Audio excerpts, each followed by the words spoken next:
ആഗോള അയ്യപ്പ ഭക്ത സംഘവുമാണ് ഇപ്പോൾ ഏറെ ചർച്ച ചെയ്തുകൊണ്ടിരിക്കുന്നത്. നല്ലത് തന്നെയാണ്. കാരണം ശബരിമലയുടെ പേരും പെരുമയും ഒക്കെ കടലും കടന്ന് ചെല്ലുമല്ലോ. അത് കൂടുതൽ ഭക്തരെ ശബരിമലയിലേക്ക് കൊണ്ടുവരുന്നതിന് നല്ലത് തന്നെയാണ്. ഒരു സംഗമവും നടത്താതിരുന്നിട്ട് ഇത്രത്തോളം കേരളത്തിലെ ജനസംഖ്യയുടെ അത്രത്തോളം പേർ ഒരു വർഷത്തിനുള്ളിൽ അവിടെ എത്തി ദർശനം കഴിഞ്ഞു മടങ്ങുന്നുണ്ട്.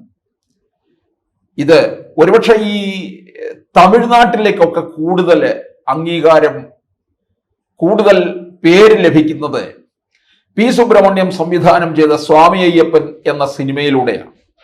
ഇത് തമിഴിലേക്ക് മാറ്റി അതിലെ തേടി വരും കണ്ണുകളിൽ ഓടിയെത്തും അയ്യപ്പ സ്വാമി എന്നുള്ള പാട്ട് വളരെ ജനപ്രീതി നേടുകയും ചെയ്തു. അതൊക്കെ ശബരിമലയിലേക്ക് ഭക്തരെ എത്തിക്കാൻ സഹായിച്ചു. അതുപോലെ തന്നെ എം.എൻ. നമ്പ്യാരുടെയും ശിവാജി ഗണേശന്റെയും ഒക്കെ ഈ ശബരിമലയിലേക്കുള്ള തുടർച്ചയായിട്ടുള്ള വരവും ശബരിമലയുടെ പ്രശസ്തി കൂട്ടുകയാണ് ചെയ്തിട്ടുള്ളത്. നമ്മുടെ സംസ്ഥാനം വിട്ട് മറ്റ് സംസ്ഥാനങ്ങളിലേക്ക് എത്തിച്ചേർന്നു. ഈ ആഗോള അയ്യപ്പ സംഗമം എന്നൊക്കെ പറയുമ്പോൾ ഇത് വിദേശ രാജ്യത്ത് നിന്ന് പ്രതിനിധികൾ 500-ലധികം പേർ എത്തുന്നുണ്ട് എന്ന് പറയുന്നുണ്ട്. ഇത് കേൾക്കുമ്പോൾ നമുക്ക് തോന്നും ഇതെന്താ ശബരിമലയെ ഒരു കച്ചവട ചരക്കാക്കി മാറ്റുമോ എന്നുള്ളതാണ് നമുക്കുണ്ടാകുന്ന ഒരു സംശയം. പിന്നെ ശബരിമലയെ അധിക്ഷേപിച്ചവർ തന്നെ, ശബരിമലയെ ഒരു കലാപഭൂമി ആക്കിയവർ തന്നെയാണ് ഇപ്പോൾ ഈ അയ്യപ്പ സംഗമത്തിന് നേതൃത്വം കൊടുക്കുന്നത്.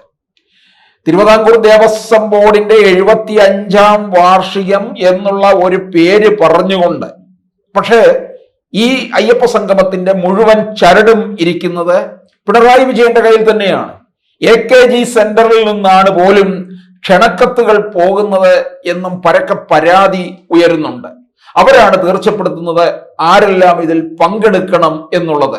അവിടെ പമ്പ മണൽപ്പുറത്ത് ചേരുന്ന അയ്യപ്പ ഭക്ത സംഗമത്തില് ബിന്ദു അമ്മിണിയെ വരെ എത്തിക്കും എന്ന് പലതരത്തിലുള്ള ആക്ഷേപങ്ങളും അഭിപ്രായങ്ങളും ഉയരുകയും ചെയ്യുന്നുണ്ട്. ഈ അവസരത്തിലാണ് BJPയും വിശ്വ ഹിന്ദു പരിഷത്തും ഹിന്ദു ഐക്യവേദിയും എല്ലാം തന്നെ ഇതിനെ വളരെ അതിശക്തമായി എതിർത്തുകൊണ്ടിരിക്കുകയാണ്.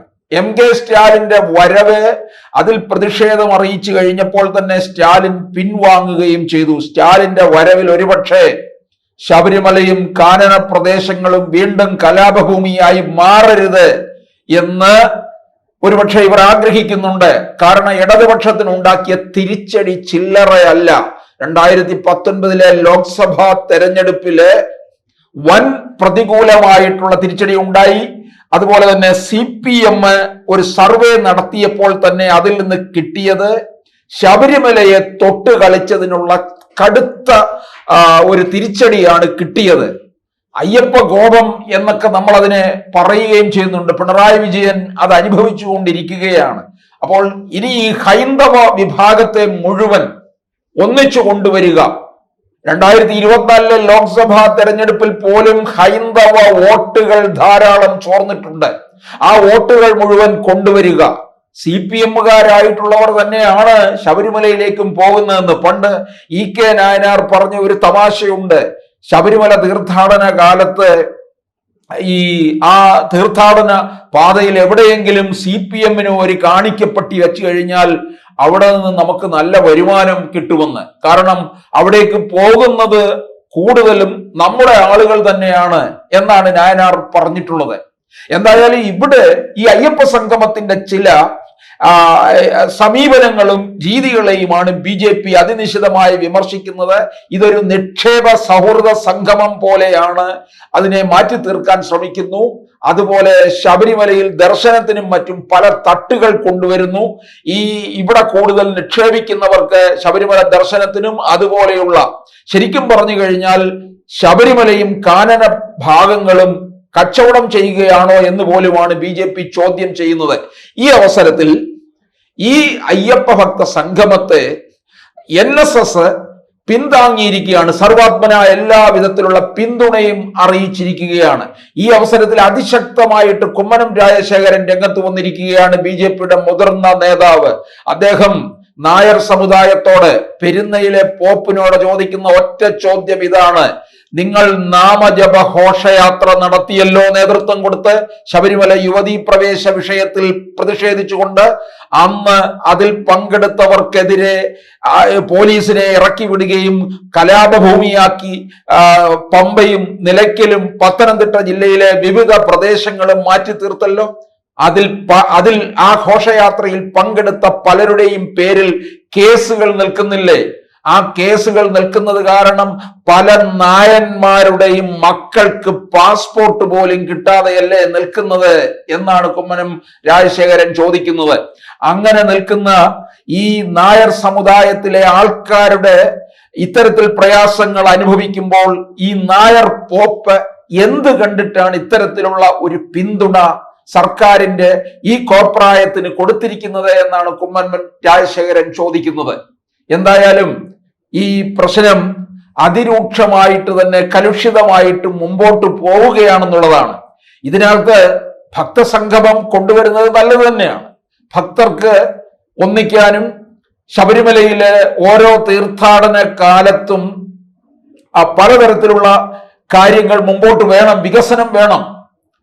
അവിടെ വരുന്നവർക്ക് ദർശന സൗകര്യം കിട്ടണം, യാത്ര സുഗമമാക്കണം. ശബരിമലയെ സംബന്ധിച്ചിടത്തോളം ഇനിയും നിരവധി വളരാനുള്ള സാഹചര്യത്തിൽ നിൽക്കുകയാണ്. 50 കിലോമീറ്റർ മാറി എരുമേലിക്ക് സമീപം ചെറുവള്ളി എസ്റ്റേറ്റിൽ വിമാനത്താവളം വരികയാണ്. 2300-ലധികം ഏക്കറുള്ള ചെറുവള്ളി എസ്റ്റേറ്റ് അതിനായി ഏറ്റെടുത്തിരിക്കുകയാണ്. അവിടെ വിമാനത്താവളം വന്നു കഴിഞ്ഞാൽ ലോകത്തിന്റെ ഏത് ഭാഗങ്ങളിൽ നിന്ന് വരുന്നവർക്ക് അവിടെ വന്നിറങ്ങി അവിടെ നിന്ന് 50 കിലോമീറ്റർ യാത്ര ചെയ്താൽ പമ്പയിലെത്താം. അവിടെ നിന്ന് പരമ്പരാഗത വഴിയിലൂടെ യാത്ര ചെയ്തു പോകാം. അതല്ല, ചെറുവള്ളിയിൽ വന്നിട്ട് അവിടെ നിന്ന് നേരെ എരുമേലിയിലൂടെ കാനനപാതയിലൂടെയും പോകാൻ സാധിക്കും. ഇതുകൂടാതെ ഈ മെട്രോമാൻ ശ്രീധരൻ മുമ്പോട്ട് വെച്ചിരിക്കുന്ന ഒരു നിർദ്ദേശം ചെങ്ങന്നൂരിൽ നിന്നൊരു ആകാശപാതയിലൂടെ പമ്പയിലേക്ക് കൊണ്ടുവരിക. അങ്ങനെ വരികയാണെന്നുണ്ടെങ്കിൽ വെറും 50 മിനിറ്റ് കൊണ്ട് ചെങ്ങന്നൂരിൽ നിന്ന് പമ്പയിൽ എത്തിച്ചേരാം. ഇപ്പോൾ എടുക്കുന്നത് തീർത്ഥാടന കാലത്ത് 3 മണിക്കൂറും 3.5 മണിക്കൂറും 4 മണിക്കൂർ വരെ എടുക്കാറുണ്ട്. അതൊഴിവാക്കാം. 50 മിനിറ്റ് കൊണ്ട് പമ്പയിലെത്താം. പമ്പയിൽ നിന്ന് പിന്നീട് കാൽനടയായിട്ട് പരമ്പരാഗത വഴിയിലൂടെ സന്നിധാനത്തും എത്തിച്ചേരാം. തിരിച്ചും ഈ ആകാശപാത വഴി ചെങ്ങന്നൂരിൽ വന്നിറങ്ങി രാജ്യത്തിന്റെ വിവിധ ഭാഗങ്ങളിലേക്കുള്ള ട്രെയിൻ സൗകര്യങ്ങളും ഉണ്ടാകും. അപ്പോൾ ചെങ്ങന്നൂർ റെയിൽവേ സ്റ്റേഷനും വികസനം അതിൻ്റെതായ രീതിയിൽ ഉണ്ടാവുകയും ചെയ്യും എന്നുള്ളതാണ്. അപ്പൊ ശബരിമലയെ സംബന്ധിച്ചിടത്തോളം അതിൻ്റെതായ വനഭംഗി മുഴുവൻ നിലനിർത്തിക്കൊണ്ട് തന്നെ വികസനം ഉണ്ടാകും എന്നുള്ളത് ഉറപ്പാണ്. ഇപ്പോൾ തന്നെ പുതിയ റോപ്പ് വേയും സംവിധാനങ്ങളിലേക്കും ഒക്കെ കാര്യങ്ങൾ കടക്കുകയാണ്.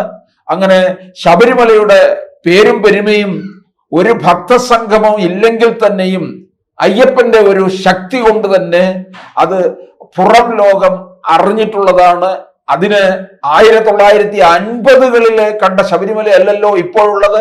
ശബരിമലയെ എന്തെല്ലാം തരത്തിലുള്ള വിവാദങ്ങൾ അതിജീവിച്ചിട്ടുണ്ട്. ശബരിമലയെ തീ വെച്ച് നശിപ്പിക്കാൻ ശ്രമിച്ചു. അത് തകർന്നില്ല. മറിച്ച് തീ വെക്കാൻ തീ വെച്ചവരുടെ കുടുംബം ഇല്ലാതായി തീരുകയാണ് ചെയ്തത്. പിന്നെ അത് കഴിഞ്ഞ് എന്തെല്ലാം പ്രശ്നങ്ങൾ ഉണ്ടായിട്ടുണ്ട്. എല്ലാ വിവാദങ്ങളെയും അതിജീവിച്ചിട്ടുള്ളതാണ് ശബരിമല. ആ ശബരിമല ഈ വിവാദത്തെയും അതിജീവിക്കുക തന്നെ ചെയ്യും.